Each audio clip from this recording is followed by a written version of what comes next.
but left open fast food stores and big box corporate stores and liquor stores because they were essential. Do you remember how when the kids did eventually go back to school but had to wear masks, but were told that they could play their full contact sports, but they had to wear masks during those sports in order to keep themselves safe? Do you remember that? Do you remember telling people how ridiculous that was? Remember how you tried to tell people and all you got in return was called names and shunned from society? Remember how confused you were in the beginning? It was like a switch flipped, and everyone around you suddenly had what you now know is called the fluoride stare. Just overnight, people who had the most common sense, just everyday normal people, now suddenly were fighting people in Target because those other people weren't wearing masks. You remember that? Remember how fucking gobsmacked you were? Do you remember how when you finally did find people who thought like you did, who understood how this whole thing just seemed really, really off, but they were too afraid to stand up with you because they did not want to be publicly shamed? Too weak, so they just agreed with the masses in order to avoid that uncomfortable conversation or confrontation. Do you remember that? Do you remember the moment that it first dawned on you how quickly people would line up to protect the very system that was blatantly lying to them about everything to begin with? How absolutely vile and horrific those people got. But then do you remember when the next variant came? And it was a little less. And then when the next variant came, it was a little less. And then when the next variant came, it was almost nobody. It was almost like watching a garden blossom. Slowly but surely, all of the flowers started to open. Remember when it was understood that newest variant, latest variant wasn't going to work? And so they immediately switched to the war in Ukraine within 24 hours. And it took a few minutes, but the people eventually caught on and they started to revolt.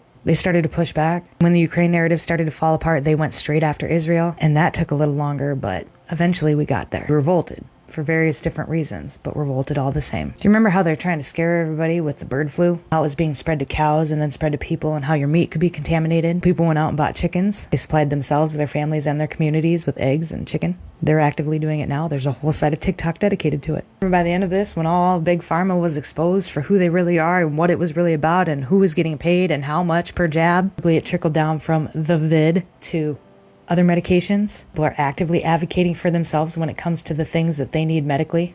They're not just blindly following along. They're reading through side effects thoroughly. Who makes the medication, how much money they make, what other things that company's invested in. Remember in the beginning when everybody was screaming about save the children? And now Hollywood's fallen, and every single person in this country is fully aware of the problems that we have in regards to human and child trafficking, whether they believed the conspiracies or not. They are aware. And how that made victims of child and human trafficking comfortable enough to come out and share their stories and to seek help, which in turn then helped other victims of human and child trafficking. Do you remember when I told you the story about the Federal Reserve and how it was created during the height of typhoid fever? Now the dollar is failing. The very thing that keeps us a slave to the establishment. There are lots of rumors that it's now going to be backed by gold and silver again. I'm not wrong. It's just slow. And my biggest fear is that not everybody is going to make it to the end. But better days are coming. I'm not wrong.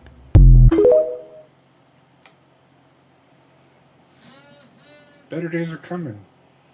Absolutely. But the worst days are upon us. Oh, it'll get worse. Yeah, it has to get worse before it gets better, right? Well, thanks for coming on with us, brother. Yeah, thanks for having me, brother. This topic, it hits close to home for a lot of us. Well, I should say a lot of us, a few of us. Those of us who are in the know. Yeah. Ultimately, it's going to affect every home. Yeah. When people hear the term apocalypse, certain things come to mind. People typically think of massive doomscapes, dystopian worlds, etc. One huge bad thing happening, like nuclear holocaust or nuclear winter.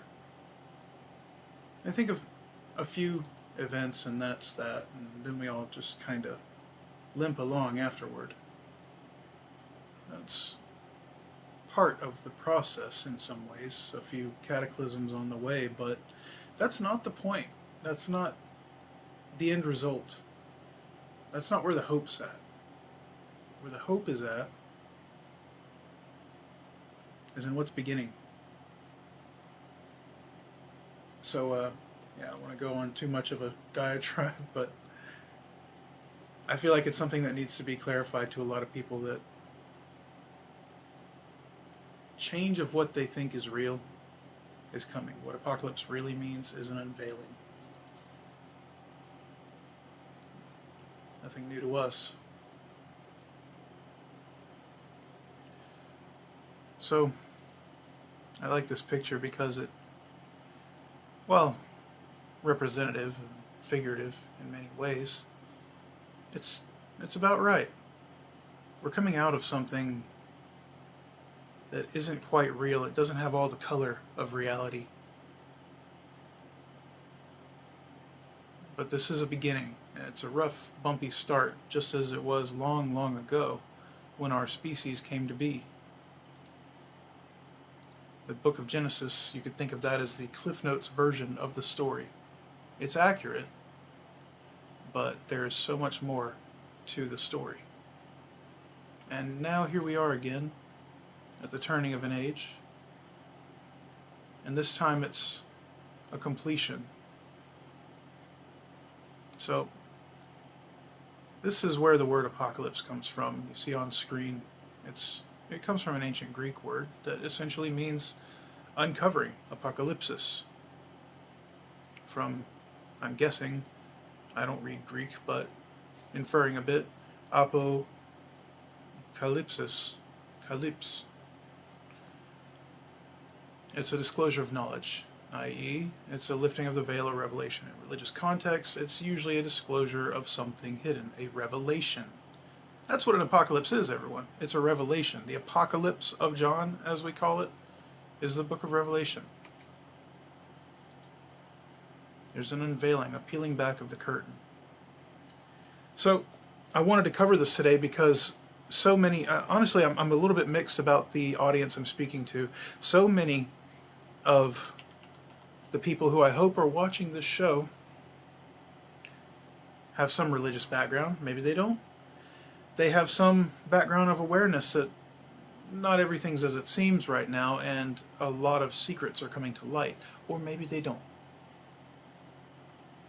There are a great many people who I would hope are slowly coming to that realization, as this nice lady at the beginning of the episode was describing. More and more people, that flower starts to blossom more and more. As more and more people come to be part of the unveiling, the veil is peeled back from their own eyes, and they start to see there is more to this. Solomon said there's nothing new under the sun, and I believe it was Christ who said that everything would come to the light. And that's where we're at. All the old secrets are coming to light, and some of it will seem new. A lot of it is going to be unwelcome. A lot of it is going to clash with what you personally believe, what you identify with. And that's an important thing to consider, what you identify with, because it's easy to tell somebody they're wrong and for them to incorporate new knowledge if they don't identify with that prior belief that's being challenged. But if you identify with it, if your sense of self and identity is tied to your belief in XYZ bit of information, true or false, you're losing a necessary flexibility for this time of change, and it is a time of change. Not change of the truth. The truth is consistent, always has been. But as we said, or as I said a moment ago, it's been concealed. It's been covered up. So avoid your cognitive dissonance. Be open to the idea that maybe you missed some nuance in there. Even if you're essentially correct, chances are you missed some nuance in there. We've revealed so much of it over and over and over now through every episode of this podcast, every live stream, whatever you choose to call it, through all of our teachings, through the congregation, through our timelines. We've been showing you, and we're one piece of a massive effort to do so. The big key difference that we have that all the other watchers don't have is we know Christ is back. We saw alertly that thief in the night when everyone else is waiting for a big spectacle to happen again. It already did. It made world news.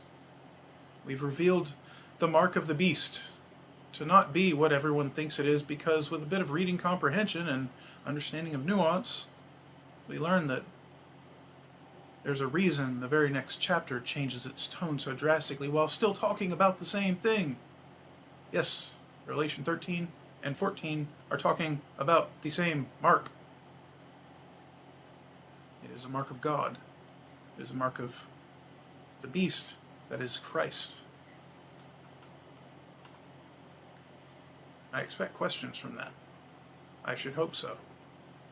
I welcome you to go back and watch the episode about that. We probably answered your questions already. We see so many conspiracy theories coming true. We see it coming true to the point that it's laughable now. Yeah, we're running out of them. We're running out of conspiracy Yeah, theories, guys. it's all just becoming just blatantly true. There was a couple of videos that we were watching before we started on this show, and I think it could add some context to this. What do you think? We should show that? I hope so, yeah. Yeah. All right, I'm going to pull one of those up right now. The world is a stage. The Titanic was an inside job. Yes, it was. The Titanic was sunk in 1912 because the guy by the name of Mr. Uster, who was against the Federal Reserve, he was such a strong figure that to put a bullet in him, the guy started war. Yeah. So they can't do that. So they built a ship and they made sure all the most important people were on this ship. And at the very, very last minute, J.P. Morgan and all of those guys exited the ship. The ship sinks. 1913, they go to Jekyll Island. They finish the deal. The Federal Reserve is basically born. After they got the Federal Reserve in 1913, now they had the money they needed to start World War I in 1914. So it goes from this: Titanic, Fed, World War I. 9/11. I woke up, I saw the TV, I think I'm watching the movie Die Hard. Before we get into that 9/11 stuff there, Albert Pike wrote a letter outlining exactly what their plan was. It was an 1871 letter to Giuseppe Mazzini, another Mason. So J.P. Morgan essentially helped fulfill what the master plan was. Yes. This isn't just Oh, and J.P. worth Morgan's pointing plan. out, before we go to the next point in this video, guess what John F. Kennedy was doing and very boldly declared he would do to the nation just before he was assassinated? Well, he made a speech about ending secret oaths and secret machinations and ending secret the Federal societies. Reserve. He was going to go up against the Federal Reserve. He wanted to go up against all the secrets that were plaguing America, And apparently. while we're at it, let's look at some of these terrible, terrible Middle Eastern despots and dictators who have been assassinated over the years. Muammar Gaddafi, Saddam Hussein. Two perfect Gaddafi, no, examples. that's a very interesting one. He actually did quite a lot for his people in Libya. Yeah. In fact, his people celebrated him as a great leader, and really, that's truly what he was. He was just painted the opposite by the West. Well, dissent was sowed for sure. It wasn't that his people were so unanimous about him, but They there's were a at reason first. for that. Yeah, they would have been if not for foreign meddling. Same with Hussein, and both of them were in defiance of the Federal Reserve, the world reserve currency, the U.S. dollar as that. They didn't need it. They had their own gold. They had their own oil. They had everything they needed to run without the Federal Reserve, and they were doing so. And that can't be tolerated. So they were silenced.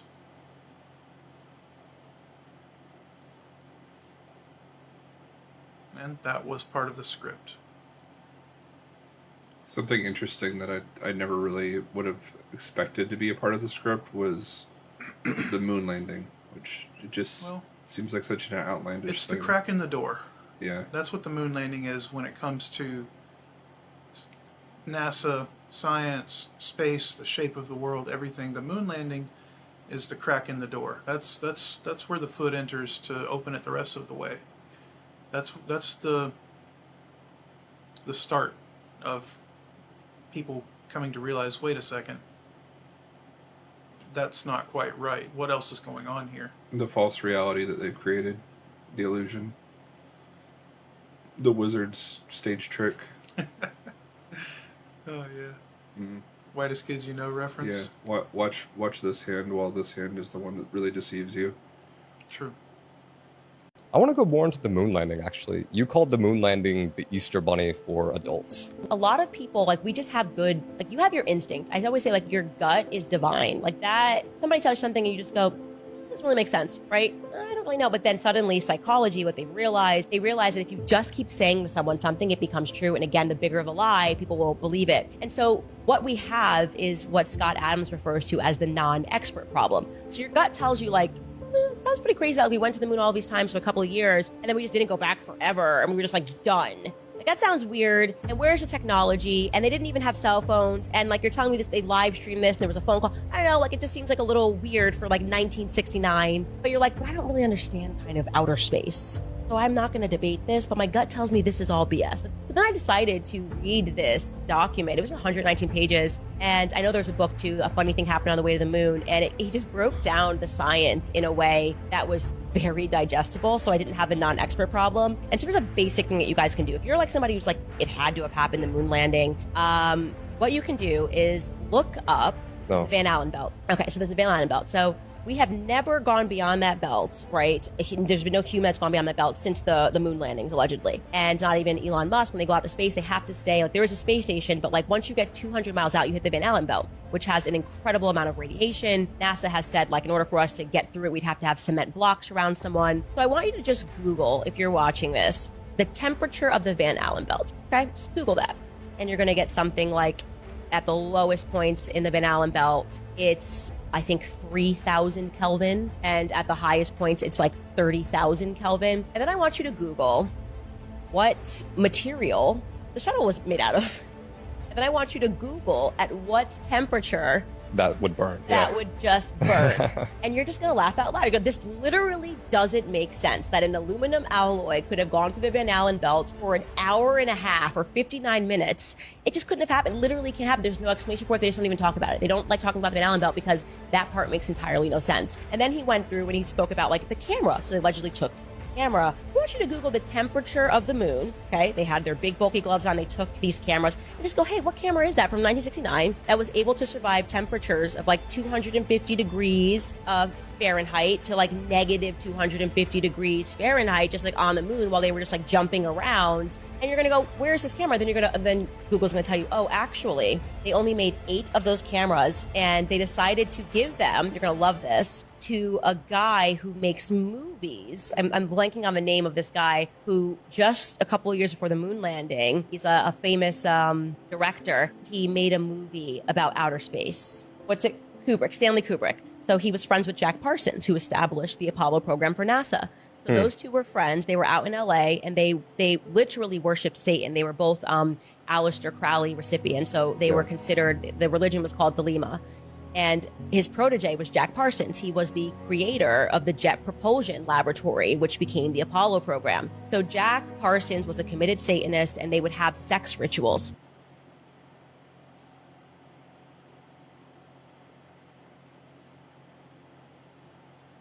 As the internet done? Yeah, I don't know. It's buffering. So, yeah, that's weird. But that's okay. Interesting timing. Mm-hmm. We're not allowed to see the rest of that video, apparently. I hope our internet's okay. But, yeah, that's strange. Well, having already seen it, I can already... Yeah, let's summarize recap for it a bit. people. So and what hopefully she's- we don't get canceled, too. Yeah, well, that only works for so long. Yeah. Just find another platform. Yeah. So, and to recap some of this, yeah, Jack Parsons, Stanley Kubrick, and L. Ron Hubbard were all part of the same little circle doing all of this, and well documented Satanists. This isn't like a conspiracy theory, it's public information. So, hop on Wikipedia. She's saying you don't have to go down some Reddit rabbit hole. You could, but it's public already. So, moon landing, Easter Bunny for adults. Yet another. Well, one of the bigger steps forward, I think, for people coming to realize, wait, there's a lot out there that's not true. You have to have that understanding, that awakening start to happen at some point or another. It's inevitable. Better sooner than later, frankly, because you're going to be a lot more likely to end up in better standing when the dust settles, if you come to understand sooner. And what I mean by that is the sooner you realize that so much of what you've been taught and so much of what you believed isn't quite right, the sooner you can realize that, oh wait, Christ might actually be back and maybe I misunderstood something. And that's a vital step to seeing the kingdom. Granted, there will be a lot of people in the kingdom who did not expect to be there. But even they're going to have to go through this process. Nobody will enter the kingdom without a death of sorts. A death of the identity that's holding on to false beliefs. The kingdom is a place of truth. There can be no falsehood permitted to thrive there. So you're going to have to go through some uncomfortable changes of what you believe to be true. And I hope that this little video, this little chat here that we're having will hopefully soften that a bit for everyone. We'll still have scuba diving in the New Kingdom, right? Yeah, I sure hope so. Okay, but we'll call it what it is. It won't The be International spacewalking. Space Station has taken an unexpected turn. The astronauts doing the spacewalks will now be wearing snorkels after the last astronaut who performed a spacewalk nearly drowned when his helmet filled with water. Let's get to... But just my gut Gee, I inside wonder me why. said, that's my dive buddy, and I should be with my dive buddy. That's my dive buddy, and I should be with my Granted, dive they buddy. train together in water scenarios. Spacewalk sure. ended with Italian astronaut Luca Parmitano nearly drowning in his helmet after it started filling with water. Water is in his eyes Why? now, and it seems to be increasing. Fellow astronauts quickly Why is there pulled water? that green back screen into right the there. station. When they did, water poured from the helmet. And just out of the airlock right now. And I'll get in config to get the waist tethers all hooked up, the safety tethers, I should say. Dave Williams beginning the third spacewalk of his career. We saw some droplets coming out, and I'm looking at you from camera, Charlie. Okay. And I saw them go up towards your feet. Okay, I don't see anything. Bubbles in Space starts today at theaters everywhere. Yep. So how long do you want to hold on to this joke? Come As on. long as we could hold our breath. In space. Yes. Underwater. Under space water. Right. In front of a green screen of space. Yeah. Well, any pool with the lights off, you know. So, yeah. It's not a very clever ruse, but it is from the reptilian mind, one might say. I would argue they're much better at camouflage. This is a perfect example of something that I think has to be said again. All of this, the unveiling as well as the concealing, are part of the script. Yeah. But Those of us who have been more alert, I feel like they're testing how stupid us apes are, you know? Like they really look down on our intelligence levels so much that they'll do stuff like that and convince people that it's true. and it works. Yep, and this is how stupid us monkeys are. Sadly, they're not always wrong. Yeah. Satan and Christ, before humanity became what it is now, long before Yeshua's time, they had their debate in heaven. And the book of Job is a good example of this playing out once more in action, in process. But there was a claim made by Satan about the nature of humanity. And he was given, by heaven, he was given the authority to go down there and down here and test that theory. And he hasn't always been wrong.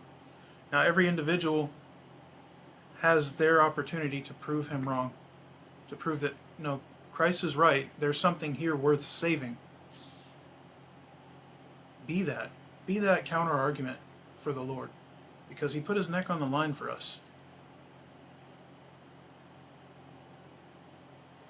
To prove Satan wrong. But before we play this video, I have to stress the point. I don't feel like it's coming across well enough to all the watchers, to all the so-called conspiracy theorists, I should say conspiracy observers at this point, to all of you out there who are coming to understand that not everything is as it seems, understand that that too is part of the design. You're not bucking the system by coming to realize the truth. You're just a step further in it. That step is inevitable. It's part of the pathway to the kingdom. But if you believe that your resistance is not planned for, I'm sorry to tell you, the only real resistance that you can make is to stand with Christ. He is back. He has returned. And without standing with him, sooner or later, you will not see the kingdom. Yeah, they're really planning for and anticipating and hoping for a physical resistance. It's the spiritual resistance that they're not counting on people participating in. How much greater of an argument could Satan make than to Satan, and it's not just him. Let's be honest, Christ is trying very hard to bring the light, the knowledge, the enlightenment, the awareness. It's Lucifer versus Satan. Guys, Satan is obscuring. Christ is the light bearer, the bright and morning star, as he himself said, Lucifer. So, you have to ask yourself how much more brutally the point can be made by Satan to unveil so much, to let slip so much, that's sleight of hand. Barack Obama, that name has Hebrew meaning, by the way, you should look into. He explains it here in this video quite pointedly, that even the unveiling, even the clues are part of the plan to spread doubt, to create, cynicism, essentially. And when that has spread so far, will you even be able to believe in the truth when you see it? Christ has returned. There's a video on the internet showing you the Holy Spirit over the Dome of the Rock, right over the place where he went up. And in Acts 1:11, they told you he would come in the same manner. And he did. Just as the scriptures of Matthew 24, several verses, but let's look at 27 and 28, I believe, talking about lightning going from east to west and joining, translation important here, the eagles gather. Where the eagles gather, there the body will be. Why do you think it said that right after talking about the Spirit returning? Because it's telling you where it's going. Read and understand. But you're going to doubt it. You're going to look at all this unveiling and you're not going to believe what's right in front of you. You're going to call it Project Bluebeam, which itself is a psyop to make you doubt the real thing when it happens. There is no Project Bluebeam. That's the big joke about it. It's a deliberately sowed fear. Yes, they can sow conspiracy theories, guys. But you don't think that's a viable tactic, that serves a purpose? So in all this mist, all this fog that's being created, bright light swirling all around within it, smoke and mirrors, and light, spotlight, stage light, and the real light. It's going to get very difficult. Keep your head up. He has come. Listen to him. Believe in him. Believe what he's saying, his words, his ways, his lessons. Would you play the video, brother? Oh, yeah. I'm going to play it. Just doing a little not preparation. Him. I mean, understand what he's saying. I'm not saying listen. Oh, yeah. Yeah. I'm talking about Christ, guys, not Barack Obama. Though some did worship him as Christ. Yes. And blasphemously. This will be like an end sequence for our stream today. So before we go, while you feel free to let it play. Yeah, you will get to see it, what we're talking about here with Barack Obama. But it is Friday. We do wish you a peaceful Sabbath, but at the same time, while it is a rest from your physical labors, it is not a rest from your spiritual labors. Continue forward in receiving, processing, understanding praying about and absorbing and sharing the truth. And this truth that we are trying to share with you about Christ's return and about the enemy's machinations against the truth. Please be mindful of this. Have a peaceful Sabbath day. Shabbat Shalom. In the name of Lord Rael. Love God and love each other. Amen. He'll play the video. Love you all. Bye.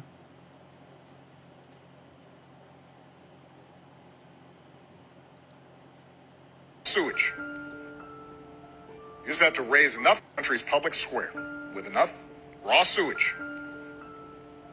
Use that to raise enough questions, spread enough dirt,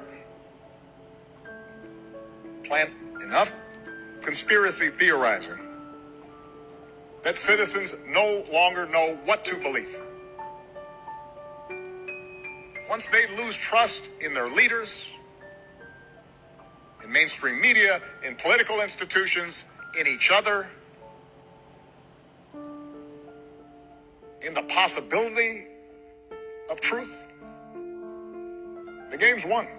All of a sudden, we were given this free thing from the Society of America.